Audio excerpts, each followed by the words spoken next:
Hello student, कैसे हैं आप? आई होप कि आप सब अच्छे होंगे। स्वागत करता हूं रविंद्र उरांव यूट्यूब चैनल में। और मैं आज झारखंड बोर्ड के विद्यार्थियों के लिए कक्षा 9वीं के लिए विज्ञान का बहुविकल्पीय प्रश्न लेकर आया हूं, जिसका अध्याय का नाम है जीवों में विविधता। पहली क्लास इस चैप्टर का हो चुका है और ये दूसरा क्लास हो रहा है, इसलिए उम्मीद है कि आप सबों को पहली क्लास अच्छी लगी होगी। और फिर से मैं और एक बार जीवों में विविधता वाला चैप्टर को दोबारा लेकर आया हूँ। तो चलिए शुरू करते हैं। प्रश्न को देखते हैं कि कैसा प्रश्न आज के इस सेशन में देखने को मिलते हैं। और गुजारिश करूंगा सभी विद्यार्थियों से कि जितने भी विद्यार्थी इस यूट्यूब चैनल में नए हैं वो सभी चैनल को सब्सक्राइब कर ले, और वीडियो अच्छी लगी तो वीडियो को लाइक करें तथा शेयर करें और कमेंट भी करके बताएं कि वीडियो कैसा लगे उसको। ठीक है, चलिए चलते हैं प्रश्न की ओर। प्रश्न की ओर चलते हैं और सबसे पहले हमारा हमारा पहला प्रश्न हमारा स्क्रीन में, आपकी स्क्रीन में दिखाई दे रहा है कि किस वर्ग के जीव अचल जीव के वर्ग हैं। कहने के मतलब है किस वर्ग के जीव अचल जीव जो कि नहीं चल सकता है वो जीव के वर्ग हैं। एनिमिलिया है, प्रोफिरा है या सेलेंट्रेटा है, या तो इनमें से कोई नहीं। बताइए साथियों कि इनमें से कौन सा ऑप्शन आपका करेक्ट आंसर हो जाएगा।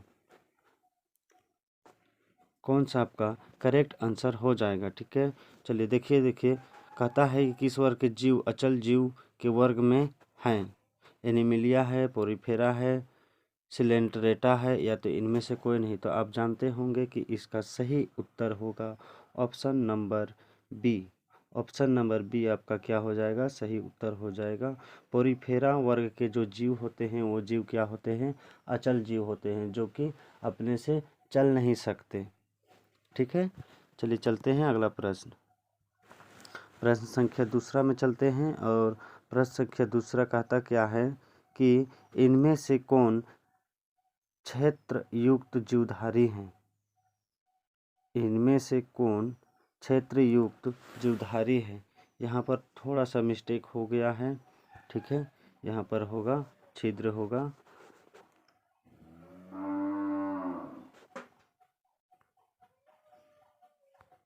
छिद्र, ठीक है, क्या होगा, छिद्र होगा। तो इनमें से कौन छिद्र युक्त जीवधारी है, मतलब किस जीव में छिद्र होता है। क्या एनिमिलिया में होता है, सिलेंट्रेटा में होता है, पोरीफेरा में होता है, या निमेटोड में होता है, किस में होता है। तो साथ ही ध्यान देंगे, क्वेश्चन कहता क्या है कि इनमें से कौन छिद्र युक्त जीवधारी है। इनमें से कौन छिद्र युक्त जीवधारी है। चलिए बताइएगा कि इनमें जवाब आप मुझे कमेंट बॉक्स में देख के बताइएगा। ठीक है ना, कमेंट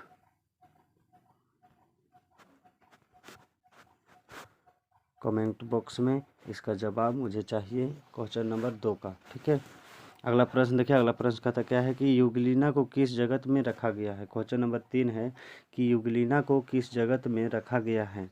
मोनेरा जगत में, प्रोटिस्टा जगत में, फंजाई जगत में, या प्लांटी जगत में। तो इसका सही उत्तर हो जाएगा, करेक्ट जवाब हो जाएगा आपका ऑप्शन नंबर बी सही हो जाएगा। युगलिना को जानते हैं, युगलिना कैसे जीव है, एक जलीय जीव है एवं स्थलीय जीव दोनों है। ठीक ना, और इसको प्रोटिस्टा वर्ग में रखा गया है। चलिए अगला प्रश्न चलते हैं। अगला प्रश्न है प्रश्न संख्या 4। कहता क्या है कि वैसे पौधे जिनका शरीर जड़, तना एवं पत्तियों में विभेदित नहीं रहता है उसे कहते क्या है। देखिए, जो भी पेड़ या पौधे का जड़, तना, पत्ती में विभेदित नहीं रहता है उसको क्या कहा जाता है। क्या थैलस कहा जाता है, कवकजाल कहा जाता है, नग्न बीजी कहा जाता है, या फैंड्रोगेम कहा जाता है।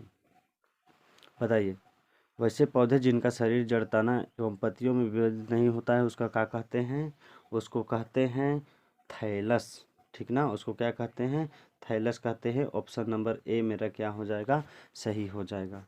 अगला प्रश्न देखिए। अगला प्रश्न कहता क्या है कि इनमें से कौन बहुकोशिकीय जीव है। क्वेश्चन नंबर 5 बोलता है कि इनमें से कौन बहुकोशिकीय जीव है? क्वेश्चन नंबर 5 देखिए, कहता क्या है कि इनमें से कौन बहुकोशिकीय जीव है? अमीबा है, यूग्लिना है, या स्पाइरोगैरा है, या तो फिर इनमें से कोई नहीं। तो आपका सही करेक्ट जवाब क्या हो जाएगा इस प्रश्न का? प्रश्न संख्या 5 का सही जवाब क्या हो जाएगा? तो जितने भी साथी को पता नहीं है कि इनमें से बहुकोशिकीय जीव क्या है, तो मैं उन सभी को बता दूं कि ऑप्शन नंबर सी आपका क्या हो जाएगा? करेक्ट हो जाएगा। स्पाइरोगैरा जो होता है ये बहुकोशिकीय जीव होता है। ठीक है, ये बहुकोशिकीय जीव होता है। अगला प्रश्न देखिए, प्रश्न संख्या 6 कहता क्या है? प्रश्न संख्या 6, किस विभाग के पौधे को पादप का उभयचर कहा जाता है? बताइए, किस विभाग के पौधे को पादप का उभयचर कहा जाता है? इसका सही जवाब देंगे आप सभी लोग। ठीक है, चलिए कोशिश कीजिए कि किस विभाग के पौधे को पादप का उभयचर कहा जाता है? उभयचर कहा जाता है क्या? ऑप्शन नंबर ए ब्रायोफाइटा होगा, टेरिडोफाइटा होगा, जिम्नोस्पर्म होगा, या तो एंजियोस्पर्म होगा। तो इसका सही जवाब हो जाएगा ब्रायोफाइटा। ठीक है, ब्रायोफाइटा को क्या कहते हैं हम लोग? इस वर्ग के जंतु को क्या कहते हैं? पादप को क्या कहते हैं? उभयचर पादप कहते हैं। ठीक ना? ब्रायोफाइटा आपका करेक्ट आंसर हो जाएगा। अगला प्रश्न चलिए, प्रश्न संख्या 7। प्रश्न संख्या 7 को देखिए, कहता क्या है कि वर्गीकरण विज्ञान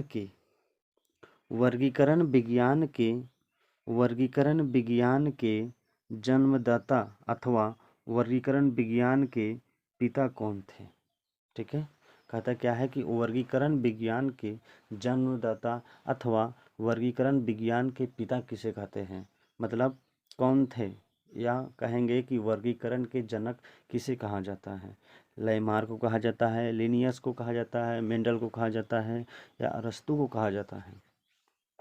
क्वेश्चन नंबर 7 का सही जवाब हो जाएगा option number C, Linnaeus. Linnaeus जो हैं ये आपका वर्गीकरण के पिता कहे जाते हैं। ठीक ना? लिनियस क्या कहे जाते हैं कि वर्गीकरण के पिता कहे जाते हैं, जन्मदाता कहे जाते हैं, या तो जनक कहे जाते हैं। ठीक, अब अगला प्रश्न देखिए। अगला प्रश्न कहता क्या है कि अगला प्रश्न कहता है कि द्विनाम पद्धति में प्रत्येक जीव कितने नाम के होते हैं? मतलब कि दो नाम पद्धति में प्रत्येक जीव कितने नाम के होते हैं? प्रत्येक जीव कितने नाम के होते हैं? बताइएगा, प्रत्येक जीव कितने नाम के होते हैं? क्या कई नाम के होते हैं, एक नाम के होते हैं, दो नाम के होते हैं, या तीन नाम के होते हैं? बताइएगा कि तीन नाम के होते हैं। कितने नाम के होते हैं? एक मिनट, हाँ बोलिए, बताइए दोस्तों, कितने नाम के होते हैं? तो इसका सही जवाब हो जाएगा द्विनामिक पद्धति में प्रत्येक जीव कितने नाम के होते हैं? तो प्रत्येक जीव दो नाम के होते हैं। ऑप्शन नंबर सी क्या हो जाएगा? करेक्ट हो जाएगा। इस प्रश्न का सही उत्तर, राइट उत्तर हो जाएगा ऑप्शन नंबर 2, दो नाम के होते हैं। ठीक है, अगला प्रश्न चलिए। अगला प्रश्न संख्या है आपका 9 को ध्यान दीजिएगा। कहता क्या है कि शैवाल, नाम सुने होंगे कि शैवाल पाए जाते हैं। शैवाल पाए जाते हैं, कहाँ पाए जाते हैं? जलीय में, या जंतुओं में, या चट्टानों में, या तो अंधेरे स्थान पर? कहाँ पर पाए जाते हैं बताइए? तो इस क्वेश्चन का सही जवाब हो जाएगा आपका ऑप्शन नंबर ए, या बी, या सी, या डी। क्या होगा? तो इस प्रश्न का सही जवाब हो जाएगा ऑप्शन नंबर ए, या जलीय जीव हैं। ठीक ना? और कैसा जल में रहते हैं? तो स्वच्छ जल में रहते हैं। ठीक है, कैसे जल में रहते हैं? तो ये स्वच्छ जल में रहते हैं। शैवाल जो होते हैं वह स्वच्छ जल में पाए जाते हैं। अगला प्रश्न देखिए, प्रश्न कहता क्या है कि लाइकेन में सम्मिलित है। लाइकेन में कौन दो सजीव सम्मिलित है? कवक जीवाणु, कवक शैवाल, या जीवाणु तथा शैवाल, या कवक तथा विषाणु? बताइएगा इस प्रश्न का सही जवाब क्या हो जाएगा। लाइकेन में बोला क्या है, प्रश्न बोला है कि लाइकेन में सम्मिलित होता है, सम्मिलित है, कौन कौन से सम्मिलित है? तो इसका सही जवाब हो जाएगा कवक तथा शैवाल। इस प्रश्न का सही जवाब हो जाएगा ऑप्शन नंबर बी, कवक तथा शैवाल। ये दो चीज़ से मिलकर लाइकेन बनता है, ठीक ना। इन दोनों की मिलावट को हम लोग क्या बोलते हैं? लाइकेन बोलते हैं। अगला प्रश्न चलिए, प्रश्न संख्या 11। प्रश्न संख्या 11 को देखिए, कहता क्या है कि निम्नलिखित में से कौन द्विबीजपत्री है? निम्नलिखित में से कौन द्विबीजपत्री है? द्विबीजपत्री का मतलब कि उस जो बीज होगा उसको दो भाग में बांटेंगे और दोनों से बीज निकलेगा, उसको बोलते हैं द्विबीजपत्री, ठीक है। तो क्या हो जाएगा? मक्का होगा, धान होगा, मक्का होगा, धान होगा, मटर होगा, या लिली होगा? क्या होगा आपका सही जवाब? तो आपका सही जवाब इस प्रश्न का हो जाएगा ऑप्शन नंबर सी, मटर। मटर ऐसा बीज है जो कि द्विबीजपत्री होता है। अगर मटर को टुकड़ा किया जाए और उसका दोनों टुकड़े भाग को बोया जाए तो क्या होगा? दोनों से बीज निकलेगा, ठीक है। तो इसको हम लोग क्या बोलते हैं? द्विबीजपत्री बोलते हैं, ठीक। अगला प्रश्न देखिए, अगला प्रश्न कहता क्या है कि ईस्ट किस वर्ग का सदस्य है? ईस्ट जो है किस वर्ग का सदस्य है? कवक का है, टेरिडोफाइटा का है, शैवाल का है, या ब्रायोफाइटा का है? बताइएगा क्वेश्चन नंबर 12 का कि ईस्ट किस वर्ग का सदस्य है? कवक का है, टेरिडोफाइटा का है, शैवाल का है, या ब्रायोफाइटा का है? तो इसका सही जवाब हो जाएगा ऑप्शन नंबर ए, कवक। ऑप्शन नंबर ए सही हो जाएगा। कवक जो है वो कवक जो ईस्ट जो है वो कवक का प्रजाति है, ठीक ना, इसलिए कवक में रखा गया है। देखिए ईस्ट जो होता है वो एक कोशिकीय जीव है और कवक जो होता है वो बहुकोशिकीय जीव होता है, लेकिन भी ईस्ट को क्या किया गया है कि कवक के वर्ग में रखा गया है, ठीक है। अगला प्रश्न चलिए, अगला प्रश्न संख्या 13 कहता है कि एक बीजपत्री का उदाहरण है। एक बीजपत्री का उदाहरण क्या है? सरसों है, साइकस है, मक्का है, आम है? क्या होगा? एक बीजपत्री का उदाहरण है, एक बीजपत्री का उदाहरण है, तो आपका इसका सही जवाब हो जाएगा, सही हो जाएगा इस प्रश्न का option number C. Option number C क्या हो जाएगा? इस प्रश्न का सही जवाब हो जाएगा एक बीजपत्री का उदाहरण क्या है? मक्का है। अगला प्रश्न देखिए, प्रश्न संख्या 14 कहता क्या है कि प्रकाश संश्लेषण में प्रयुक्त होता है। प्रकाश संश्लेषण में प्रयुक्त होता है, क्या होता है?